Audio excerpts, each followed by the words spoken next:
Hi, everyone. We'll just wait a couple of minutes for everyone to join the call, and we'll begin at just past 10 a.m.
Hi, everyone.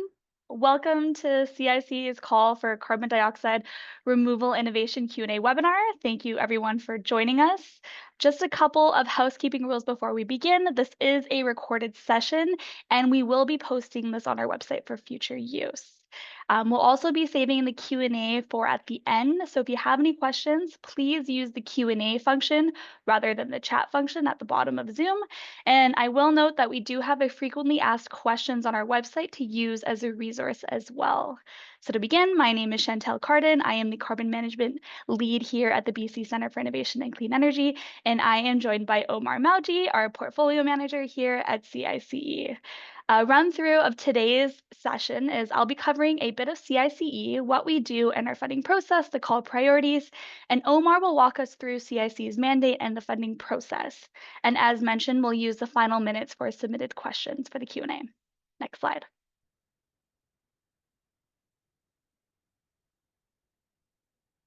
I want to acknowledge that our whole team is based on the traditional unceded territories of the Musqueam, Squamish, and Tsleil-Waututh nations. As carbon dioxide removal solutions scale to commercialization, it is vital that economic reconciliation is at the forefront of project development and that Indigenous leadership plays a role in all carbon dioxide removal projects across Canada. And just before we begin, we're going to be pulling up a poll question. So where are you joining us from? We're always interested to kind of hear of who's joining us for CIC and who are interested in the work that we're doing. So we'll leave a few seconds for the poll to finish, and then we'll move on to the presentation.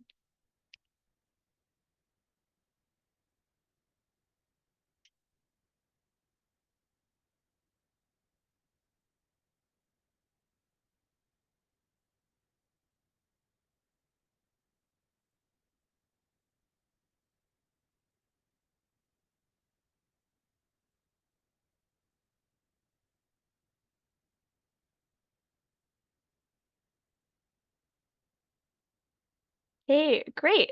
Looks like a majority of us are actually joining outside of Canada. So as you probably have seen in our announcements, CIC is expanding its mandate as part of this call to include projects across Canada. And really happy to see some projects based in BC and also really excited to see some of the companies are based outside of Canada. Next slide.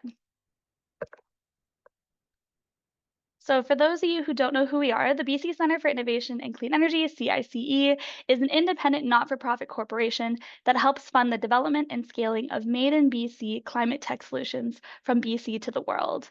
Founded in October 2021 with $105 million raised through public and private partnerships and grants with the Government of British Columbia, Shell Canada, and Natural Resource Canada. Through our non dilutive investments, our ambition is to advance commercialization pathways for capital-intensive climate technologies to drive emission reductions and unlock economic opportunities. Next slide. In British Columbia, we are the largest early-stage climate tech funder through our four focus areas of low-carbon hydrogen, battery and energy storage, low-carbon fuels, and most relevant to today's webinar, carbon management. Next slide. So across our portfolio of 59 projects, CIC has invested a total of $38 million towards $196 million of total project valuation, with CIC leveraging just over 7-to-1 within 6 months of our funding. And I will note $333 million unlocked. So sorry, reading the wrong numbers. 18% of our portfolio includes Indigenous participation, and 64% of our portfolio includes management of underrepresented groups.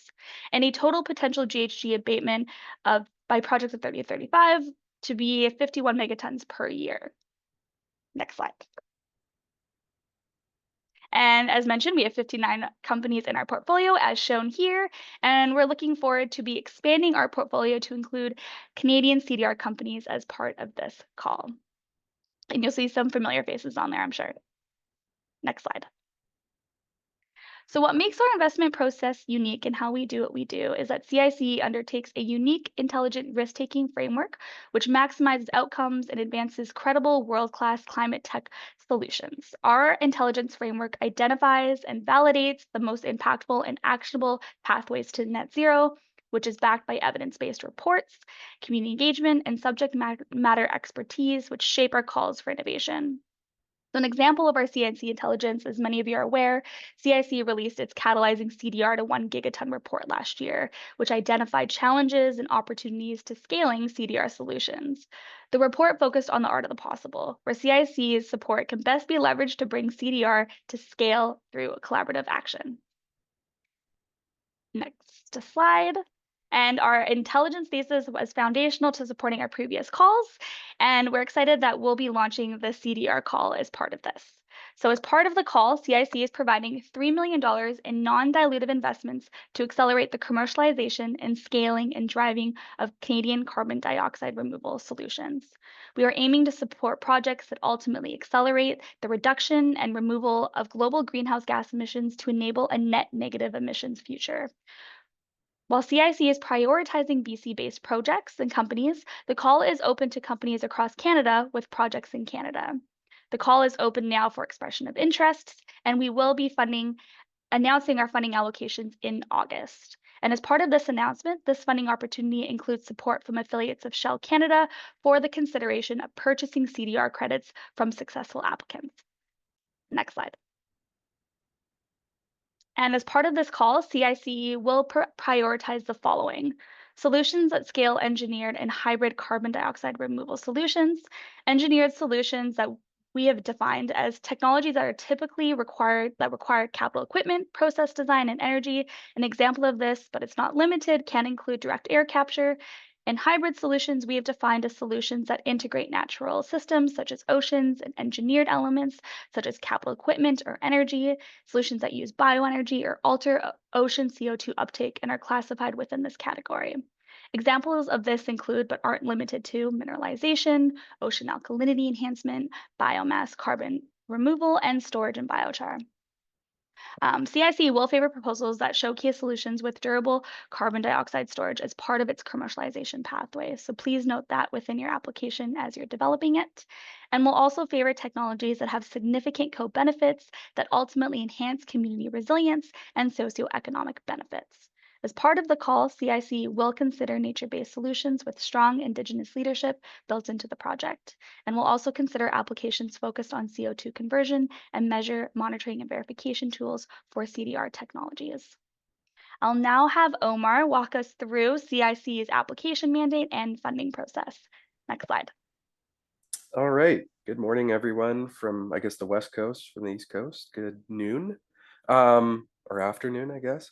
So CICE is very particular in terms of what we fund for this CDR call particularly. So companies must be Canadian and may have a project anywhere in Canada, but we will prioritize those companies that are able to show a BC presence with the development of their technology and innovation. So please ensure that you're already incorporated in Canada before applying to CICE.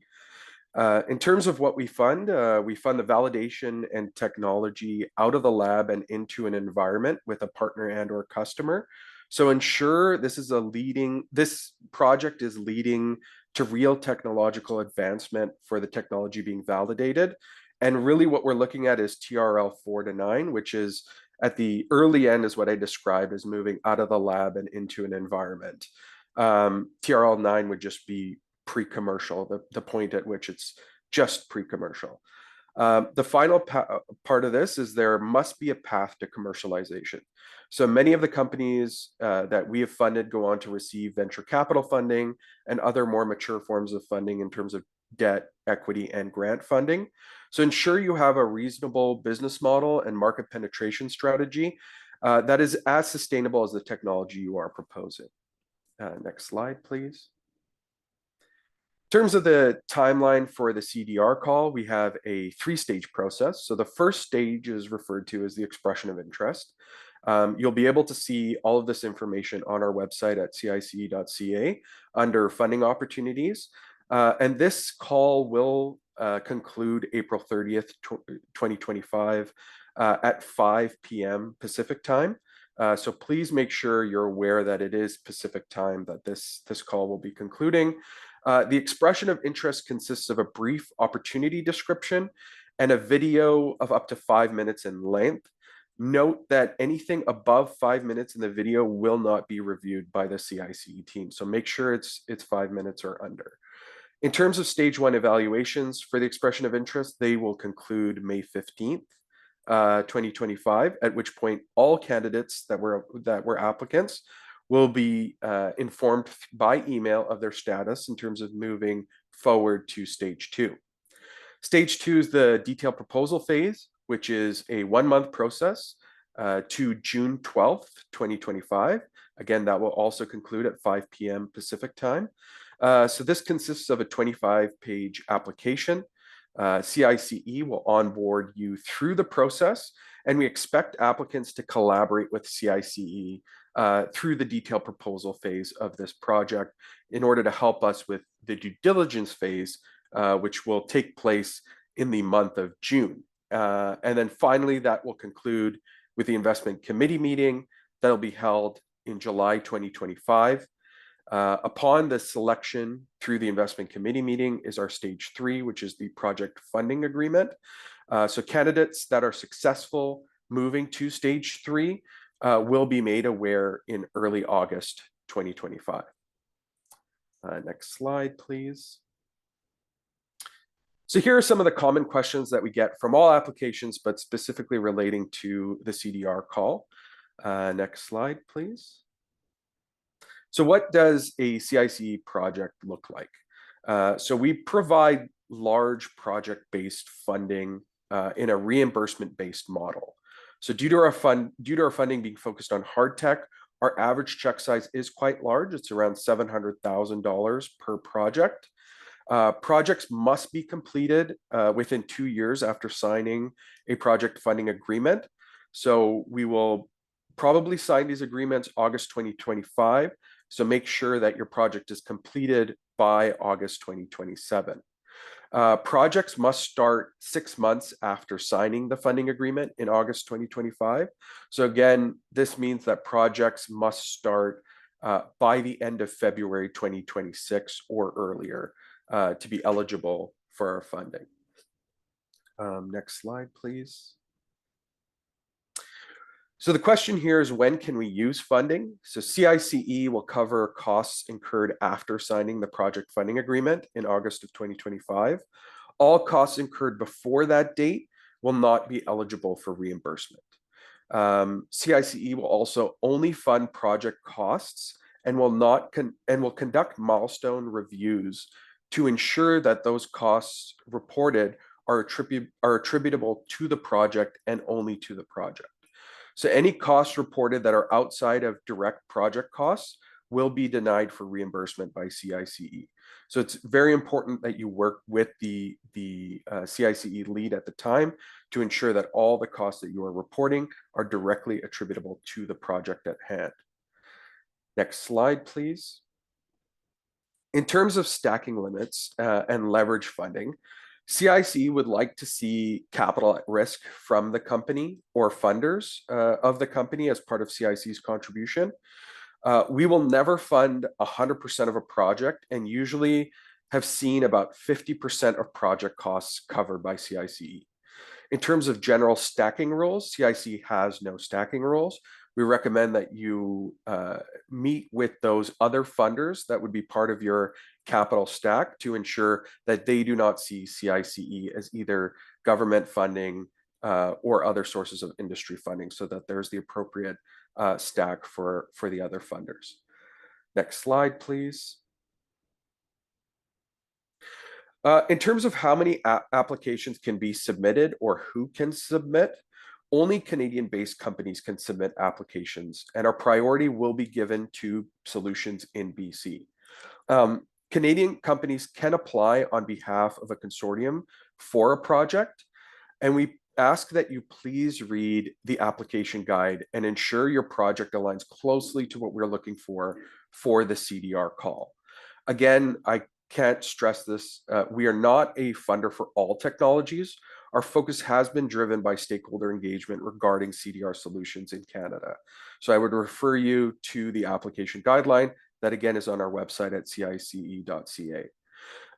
We prioritize what you're submitting. Please, what we would ask for you is to prioritize what you're submitting to CICE, because again, we're very selective in the companies that get through from stage 1 to stage 2. So I will reiterate that. In terms of how likely you would be applying to this call, we're going to release another poll right now to ask you that question. And I'll leave about 30 seconds for you guys to reply to that, and we'll see what the answers come in as.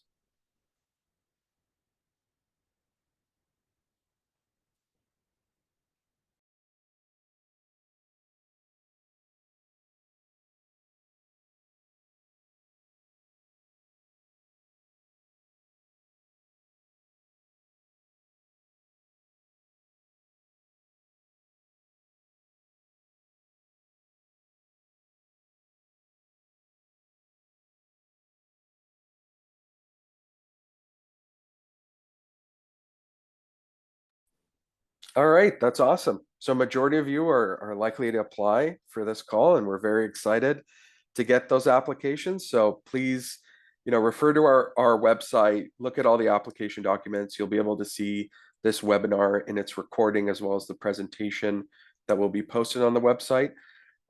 Very excited to get all of these applications in. I will be passing the call on to Kristen Horn from marketing at CICE to field some of the questions on this call. So I'll pass it on to you, Kristen. Hi, everyone. So we'll be fielding questions from the Q&A function, so please direct all your questions there. So to start, is CICE funding considered private equity or public funds, Omar? So again, that all depends on the company that you'd be looking to stack funding on. We are partially government funded and we are partially industry funded. So a lot of funders think of us as private funding or industry funding, or they would look at a portion of our funding as industry funding. So we're happy, again, to have that discussion with you as you move to stage 2 to see what is the appropriate stacking rules relative to the other funders that you have that have stacking rules applied to them. Perfect. And then another question for Omar. Will we need to have been incorporated in Canada at the time of application? Yes, that is a requirement for us. You will need to be incorporated before applying to CICE. And approximately how much of the 3 million will be set aside for BC projects specifically, if we have an allocation? Yeah, Chantal. I can take this question. So with regards to BC-based impact, we are allocating a certain percentage to BC-based projects. So it really depends on the applications that we receive and the impact that you are portraying within your application itself. Perfect. And are Canadian subsidiaries of foreign companies acceptable, Chantal? Good question. Once again, to Omar's point, we want Canadian incorporated companies applying to the call. So potentially, but we do want to see the Canadian impact as part of your application and your commercialization process. Perfect. And Omar, what are the minimum and maximum total amounts that can be requested? So we don't have strict minimum and maximum amounts. We just give the average of 700,000 as what we will usually fund. In terms of a range and what we've been able to fund in the past, it's been as little as 150,000 to as much as 2 million. So that is a reference point. By no means is that the requirements. We do ask that you understand that this is a $3 million call. So if you're asking for the full $3 million, you better have the best innovation possible throughout the entire of Canada. So keep that in mind when you're requesting funding from CICE. Thank you. Another question is for Omar. Are there payback terms for the funds being granted? No, there is no requirement for payback. So this is capital that you can use to get your project going, and we do not request any payback in the milestone process. As companies will submit funds for reimbursement, there may be instances where we will require payback in that sense, but this is essentially, for all intents and purposes, a grant for funding. Thank you. And for Chantal, are there any restrictions on sequestration types and MRV protocols used? No restrictions. We will require in stage 2 a bit more details about the LCA being defined and the methodologies and assumption that you're defining within your application itself. But we aren't being restricted in terms of the technology that we are looking for, but keep in mind this is a CDR call. So we are really trying to emphasize the technology within the carbon dioxide removal supply chain as part of this call. Thank you. Omar, can you please provide guidance on how milestones should be structured for a project with multiple technology components? So usually the way we see milestones is it's spread on average. Again, these are not mandatory requirements, but it's about 4 milestones. The way we stage the milestones is not up to us. This is a negotiating discussion with the proponent or with the applicant that is going to be applying to this call. And it's really, for us, we're looking at outcomes at CICE. And for the applicant, they're really looking at managing their cash flow. So it's finding that balance between what are the potential outcomes of this project, balanced by what are the cash flow needs from the applicant. So there is no specifics in terms of what we're looking for in milestones. We want these outcomes to be measurable when we assess these milestones. And again, the average number of milestones for reimbursement is usually 4. Perfect. Another question for Omar. What type of costs, like project costs, are eligible? For example, can they use to acquire a pilot plant as well as equipment for that pilot plant? Again, we're quite liberal in terms of what we look at project costs. If you can attribute what you're spending to the project at hand and not for general corporate purposes, that is what we include as project costs. I will remind you that we will go through looking at each of these milestones in detail. So CICE will define and understand what is outside of project costs, and we may not reimburse that portion that you send through to us that aren't directly attributable to the project at hand. So again, this is kind of the back and forth between the applicant and CICE. But I would just ensure that as long as all of the costs are going towards the project, that's what we're looking for in its most broadest sense. Perfect. And I'd like to remind participants, please direct all questions to the Q&A function. We have quite a few questions around the EOI video. So Chantal, what is expected from the video? Is it meant to show the technology, or what kind of footage would you like? For the EUI video, we aren't expecting Hollywood production videos, so I'll note that right away.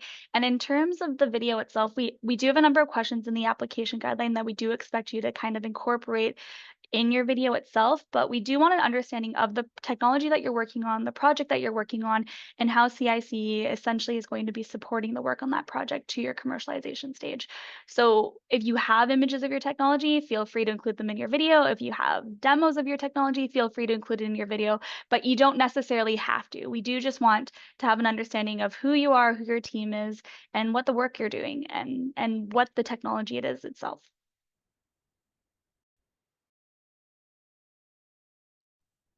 Thank you, Chantal. So question for Omar. We have a few questions around the 2-year time period. What would the project end look like? And would it be 24 months since funding period, or is it as precise as that? So we look for projects to be within a 24-month of the funding date, which would be August 2025. We acknowledge that a lot of these projects are from startups, and with that, there are growing pains in terms of getting things completed on time. So to ensure that we have adequate capital from our cash flow standpoint, we need to ensure that these projects are, at least when we start off, reasonably within a 24-month period from that August 2025 date. So that's all I can say on the 2-year time frame thing. Sorry, the first part of that question, could you reiterate that? Do we have any strict timelines regarding whether it has to be complete within 24 months and what that What it looks like. complete project looks like? Yeah. Yeah. So again, when we look at a complete project, we're looking for implementation of that technology. So we'd like to see that technology being built, improved upon, and then ultimately implemented in an environment. So in the context of CDR, it's whether it's a capture technology, we want to see the capture, either utilization or storage of that carbon to really result in kind of an executed project. So there has to be a tangible execution of that project for us to deem it being completed. Perfect, thank you. And for Chantal, can academic university teams apply? Depends on the stage of your technology. I will note that CICE does lead a university call, so I'll leave that there. So it really depends on the stage of your technology and the commercialization pathway following the project itself from CICE. So potentially, if you have further questions, feel free to read the application guideline or reach out to us. Thank you. And a question for Omar. What portion of applicants tend to move to stage 2 and stage 3 through our calls? Yeah, so I can, in the broadest sense, I can give you an explanation as our stage 1 and stage 2 process. From stage 1 to stage 2 is probably the most selective at that point, because we're really looking for eligibility to CIC's specific criteria. And again, we judge companies based off our intake, so it's relative to what we've received through the intake. You're likely to see, I'll give you a range, not an exact number, because it also depends on the type of call that we have. You're usually seeing between 15 and 20% of applicants going from stage 1 to stage 2. And then once you reach stage 2, at that point, it's really, we're interested in your technology. And so, you could look at that as really an open kind of invitation to apply to CICE going forward. At the stage 2, in order to move to stage 3, we usually see about 50% of applicants move to stage 3. But again, once you've made stage 2, you can understand that CICE is very interested in your technology. So that's where we want to build a relationship with you. And if you're not ready at that point, again, it's not a no, it's let's work on it together and see if we can make it to a successful application. Okay, perfect. And a question for Chantel. Can the project only cover the utilization part of carbon capture, utilization, and storage? It definitely could as part of the project. So we do look, to Omar's point, really developing the IP around the technology that you're proposing to CICE. So if your conversion part of the project is a key piece of the IP that you're working on at your company, that would be a project that we could be supporting. Just keep in mind, we really want to understand what is the IP that you're being developed and how can CICE help the commercialization of that. Thank you. And looking at the time, we'll try to squeeze one or two more questions in, so please get them in the Q&A function. For Omar, are we able to stack funds across multiple CICE calls? Oh, that's an interesting. So that probably would not work out for CICE. The way we fund is if we funded a CICE project, and this would be deemed as a follow-on funding, your initial project has to conclude before we can provide additional funding to that same project at a later stage. So we would not be able to fund the same project or the same technology that's being proposed. However, we have received applications from similar companies that are working on different technologies within the same space. So that we'd be interested in funding multiple projects of. We just can't fund the same project twice.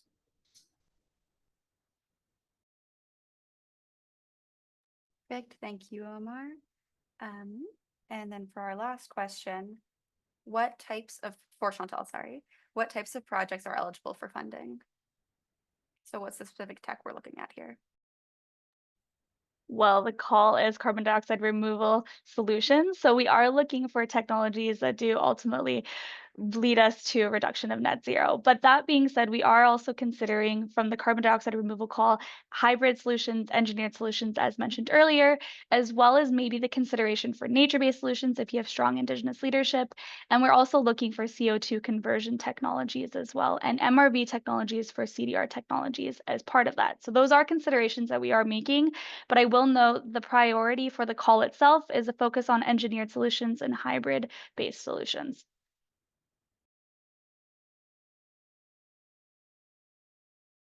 And I think Kristen said that was our last question. So we'll leave it from here. And if you have any further questions, feel free to reach out to the email provided, cdrcall@cic.ca. And we do have our application guide online, and we do have frequently asked questions online as well.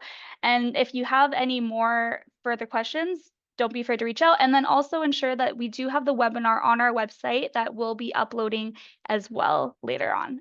So thank you everyone for joining. And please send any questions, and we're looking forward to seeing your applications.